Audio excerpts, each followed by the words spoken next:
Assalamu alaykum do'stlar, yaxshimisizlar? Men Sumayya. Bugun sizlarga Mushuk kichik bilan mushuk degan kitobni o'qib beraman. Kichik bilan mushuk. Kichikning qo'rsqi ichib, tog'da tinab yurgan ekan. Oldidan bo'ri chiqib qopti. "Hey kichik, seni yeyman", debdi u. "Qaysanchi bo'ri, oldi bilan qo'rsqimni to'ydirib, nima qilsam mayli", debdi kichik.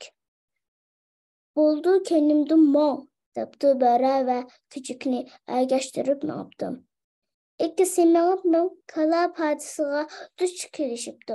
Bo'ri kichikka qarab, "Kichik, menga qara, ko'zlarim, quloqlarim, og'zim, quyrug'im qandoq turdi?" deb so'rabdi. "Bak, ko'zlaring o'tdek yonibdi, quloqlaring dingaygan, og'zing g'ozdek ochiq, quyrug'ing bo'lsa butunga yopishib, nutidek egilib turibdi", debdi kichik.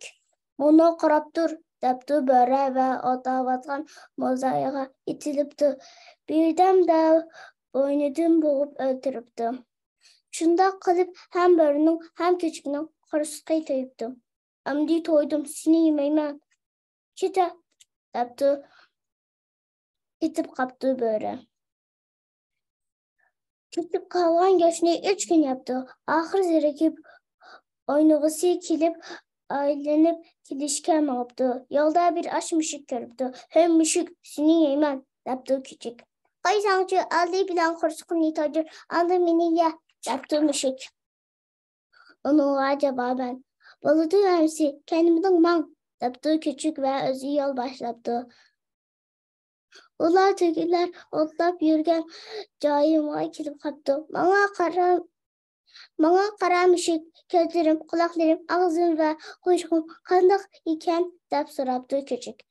"Nima bo'ldi? Ko'zlaring meyish, quloqlaring salpaygan, og'zing ichilib, tiling sangilab turibdi. Quyrug'ing bo'lsa so'zilib aram kelyotidi", deb javob beribdi unga mushuk. "Endi qarab tur", kichik shundoq debdi-da, to'ga bir to'g'ga tashlanib, butidan tishlamoqchi bo'lgan ekan. To'ga birini tepibdi, shu hamon kichik o'libdi. "Voy, maqtanchoq, sen tig'i bo'ri bo'lmoqchimiding? Qo'lingdan kelmaydigan ishga urinib nima qilayding? Endi sen emas, men seni yeyman", debdi mushuk. Xo'sh.